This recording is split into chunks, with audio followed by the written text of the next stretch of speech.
Hare Krishna, welcome everyone to today's reading of Srimad Bhagavatam. We're a little late, we're going to read only for 15 minutes it looks like. But still better than no reading, even that 15 minutes will suffice.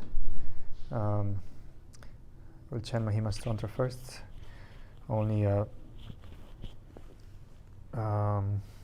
only Sanskrit, because we don't have much time. Sarva Shastrabdi Piyusha, Sarva Vedaika Satvala, Sarva Siddhanta Ratnadya, Sarva Lokaika Drikprada, Sarva Bhagavata Prana, Srimad Bhagavata Prabhu, Kalidvanto Ditaditya, Shri Krishna. Where was Shri Krishna Parivartita, Paramananda Patnaya, Prema Vakshaksharayate, Sarvanda Sarvasivaya, Shri Krishna Namostume.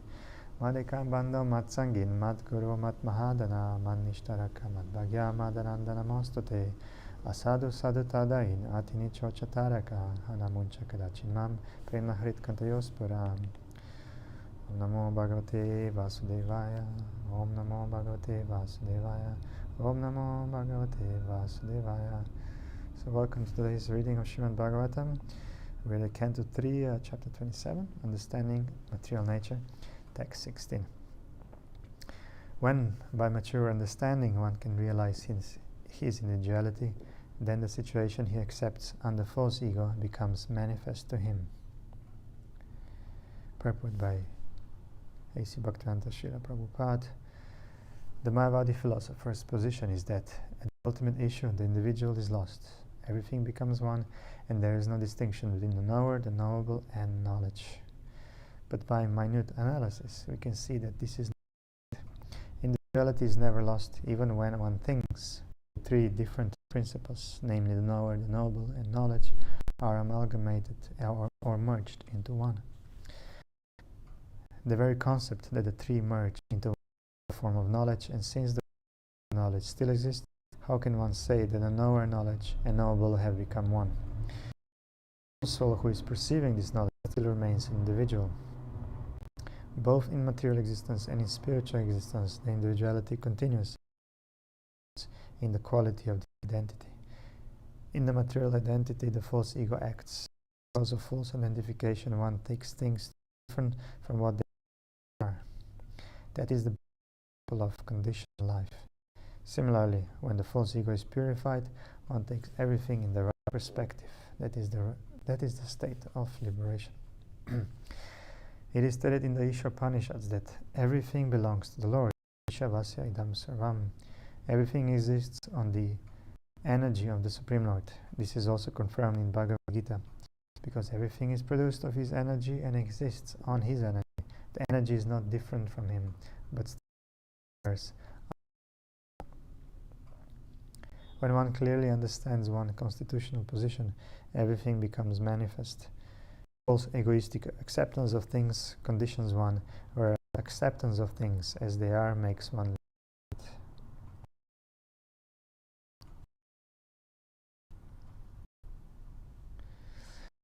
Even in the previous verse is applicable here, due to absorption of one's identity in his money, when he lost things that he is also lost. But actually he is not identified with money, nor does the money belong to him. When the actual situation is revealed, we understand that the money does not belong to any individual person or living entity, nor is it produced by man. Ultimately, the money is the property of the Supreme Lord, and there is no question of its being lost. As long as one falsely thinks, I am the enjoyer, or I am the Lord, the concept continues, and one remains sufficient. As is eliminated, one as confirmed in Bhagavatam, situation in one's real constitutional position is called Mela. Text 17. Sri Devahuti inquired, my dear Brahmana, does material nature ever the spirit soul? Since one is attracted to the other eternally, how is there separation possible? Since one is attracted to the other eternally, how is there separation possible? Purport. Devahuti, the mother of Kapiladev, here makes her first inquiry. Although one may understand that spirit, soul, and matter are different, their actual separation is not possible, either by philosophical speculation or by proper understanding. The spirit soul is the marginal potency of the Supreme Lord, and matter is the external potency of the Lord. The two eternal potencies have somehow or other been combined, and since it is so difficult to separate one from the other, how is it possible for an individual soul to become liberated? By practical experience, one can see that when the soul is separated from the body has no real existence, and when the body is separated from the soul, one cannot perceive the existence of the soul. As long as the soul and the body are combined, we can understand that there is life. But when they are separated, there is no manifested existence of the body or the soul. This question asked by Devahuti of Kapildev is more or less impelled by the philosophy of Vaidism. The Vaidists say that consciousness is a product of a combination of matter, and that as soon as the consciousness is gone, the material combination dissolves, and therefore there is ultimately nothing but voidness. This absence of consciousness is called nirvana in Mayavada philosophy.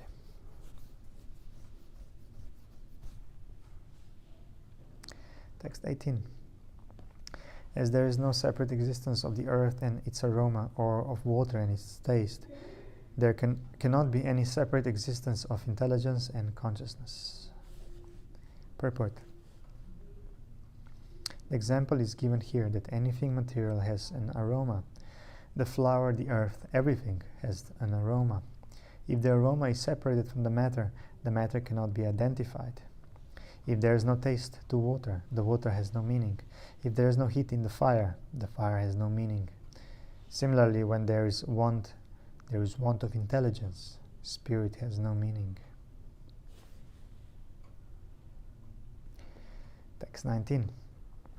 Hence, then, though he is the passive performer of all activities, how can there be freedom for the soul as long as material nature acts on him and binds him? Purport. Although the living entity desires freedom from the contamination of matter, he is not given release.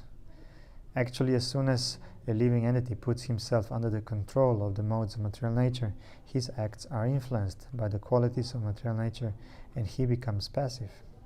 It is confirmed in Bhagavad Gita, Prakriti Kriyamanani Gunaiha. The living entity acts according to the qualities or modes of material nature. He falsely thinks that he is acting, but unfortunately he is passive. In other words, he has no opportunity to get out of the control of material nature because it has already conditioned him. In Bhagavad Gita, it is also stated that it is very difficult to get out of the clutches of material nature. One may try in different ways to think that everything is void in the ultimate issue, that there is no God, and that even if the background of everything is spirit, it is impersonal. This speculation may go on, but actually it is very difficult to get out of the clutches of material nature. Devahuti poses the question that although one may speculate in many ways, where is liberation as long as one is under the spell of material nature? The answer is also found in Bhagavad Gita 7:14. Only one who has surrendered himself unto the lotus feet of the Supreme Lord Krishna, Mam eva ye prapadyante, can be freed from the clutches of Maya. Since Devahuti is gradually coming to the point of surrender, her questions are very intelligent. How can one be liberated? How can one be in a pure state of spiritual existence as long as he is strongly held by the modes of material nature? This is also an indication to the false meditator. There are many so-called meditators who think, I am the Supreme Spirit Soul, I am conducting the activities of material nature. Under my direction the sun is moving and the moon is rising. They think that by such contemplation or meditation they can become free, but it is seen that just 3 minutes after finishing such nonsensical meditation, they are immediately captured by the modes of material nature. Immediately after his high-sounding meditation, a meditator becomes thirsty and wants to smoke or drink. He is under the strong grip of material nature, yet he thinks that he is already free from the clutches of Maya. This question of Devahutis is for such a person who falsely claims that he is everything, that ultimately everything is void, and that there is no sinful or powerful activities. These are all atheistic inventions.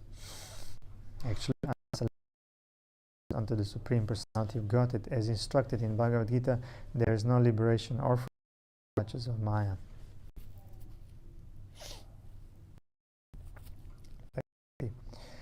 Even if the great fear of bondage is avoided, speculation and inquiry into the fundamental principles, it may still appear again, since its root has not ceased. Even if great fear of bondage is avoided by mental speculation and inquiry into fundamental principles, since its cause material bondage is caused by putting oneself under the control of man because of the false ego of lording it over. Bhagavad Gita 7.27 states, Icha dvesha samyena. Two kinds of propensities arise in a living entity. One propensity is icha, which means desire over material nature, to be as great as the Supreme Lord. Everyone desires to be the greatest person in this material world. Dvesha means envy. Envy or the Supreme Personality of Godhead. One thinks, why should Krishna be all in all? I'm as good as Krishna. These two items, desire to be the Lord and envy of the beginning cause of material bondage. Salvationist or voidist has some desire to be supreme, to be everything, or to deny the existence. There is no question of his liberation.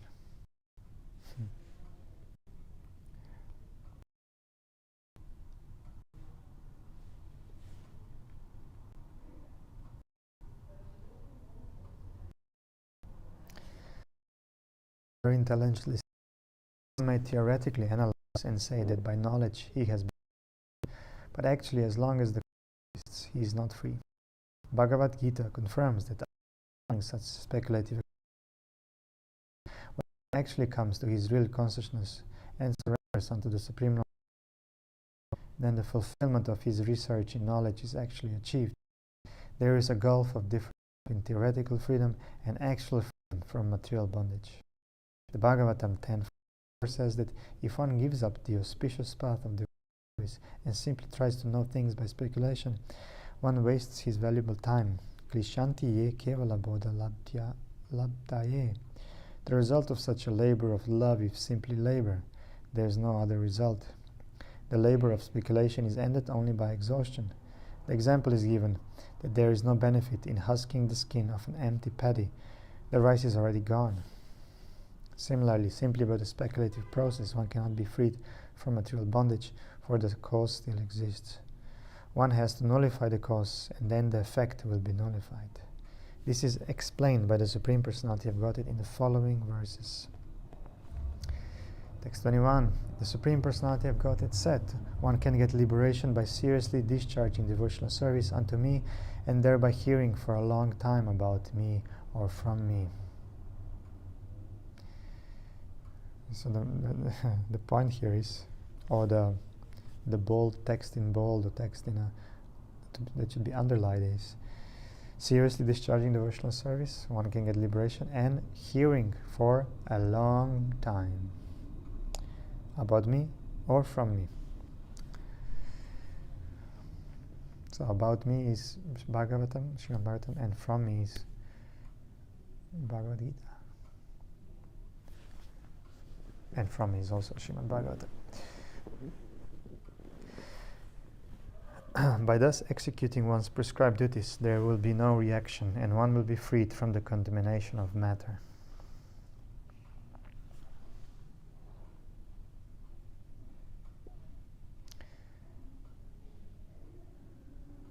Purport. Srila Swami comments in this connection that by association with material nature alone, one does not become conditioned. Conditioned life begins only after one is infected by the modes of material nature. If someone is in contact with the police department, that does not mean that he is a criminal. As long as one does not commit criminal acts, even though there is a police department, he is not punished. Similarly, the liberated soul is not affected, although he is in the material nature. Even the Supreme Personality of Godhead is supposed to be in association with material nature when he descends, but he is not affected. One has to act in such a way that in spite of being in the material nature, he is not affected by contamination. Although the lotus flower is in association with water, it does not mix with the water. That is how one has to live, as described here by the personality of Godhead Kapiladev. Animita nimita sva dharmanena almalatmana. One can be liberated from all adverse circumstances simply by seriously engaging in devotional service. How this devotional service develops and becomes mature is explained here. In the beginning, one has to perform his prescribed duties with a clean mind. Clean consciousness means Krishna consciousness. One has to perform his prescribed duties in Krishna consciousness. There is no necessity of changing one's prescribed duties. One simply has to act in Krishna consciousness. In discharging Krishna conscious duties, one should determine whether by his professional or occupational duties, Krishna, the Supreme Personality of Godhead, is satisfied. In another place in the Bhagavatam it is said, Svanoshti tasya dharmasya samsiddhir haritoshanam. 1-13. Everyone has some prescribed duties to perform, but the perfection of such duties will be reached only if the Supreme Personality of Godhead is satisfied by such actions. For example, Arjuna's prescribed duty was to fight, and the perfection of his fighting was tested by the satisfaction of Krishna. Krishna wanted him to fight, and when he fought for the satisfaction of the Lord, that was the perfection of his professional devotional duty. On the other hand, when contrary to the wish of Krishna, he was not willing to fight, that was imperfect. If one wants to perfect his life, he should discharge his prescribed duties for the satisfaction of Krishna. One must act in Krishna consciousness, for such action will never produce any reaction. Animita nimittena. This is also confirmed in Bhagavad Gita. Yagnartat karmano nyatra. All activities should be performed simply for yagya or the satisfaction of Vishnu. Anything done otherwise, without the satisfaction of Vishnu or yagya, produces bondage. So here it is also prescribed by Kapila Muni that one can transcend material entanglement by acting in Krishna consciousness, which means seriously engaging in devotional service. This serious devotional service can develop by hearing for long periods of time. Chanting and hearing is the beginning of the process of devotional service. One should associate with devotees and hear from them about the Lord's transcendental appearances, activities, disappearance, instructions, etc. There are two kinds of Shruti, or scripture. One is spoken by the Lord, and the other is spoken about the Lord and his devotees. Bhagavad Gita is the former, and Srimad Bhagavatam is the latter.